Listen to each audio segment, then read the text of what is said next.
আমি টোটোওয়ালা, আমি মৌরেশ্বর ওয়ানের লোক, আমার গ্রাম মাঝারি পাড়া। আমি টোটো বিচ্ছি দেবো, সরকারকে বেচবো টোটো, কাজ করে খাবো, টোটো চালান খাবো না, বিনা পয়সা রেজিস্ট্রেশন করে দিতে হবে। আজকে মোল্লারপুরে কি ব্যাপার? আজকে মোল্লারপুরে সব টোটোওয়ালাকে ডেকেছে, টোটো আমরা বিক্রি করবো সরকারকে। আমরা টোটো সরকারকে বিক্রি করবো। বর্তমান যে সরকার আছে, কোন সরকার আছে, যে সরকার মমতা ব্যানার্জিকে বিক্রি করবো। আমরা মাসে 10,000 মানুষকে টাকা যদি আমাদের টোটোটা 150-200 কোটি টাকা হচ্ছে, মেয়ে লোকে যাচাই বেরিয়ে। और अभी तो रुको।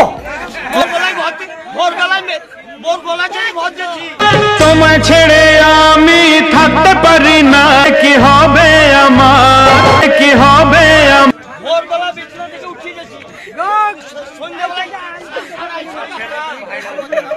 টোটো চালা মানে ধিক্কার কাজ। টোটো সরকারকে দিচ্ছি দাও, সরকারকে দিচ্ছি দাও, সরকার আমাদের কাজ দেয়।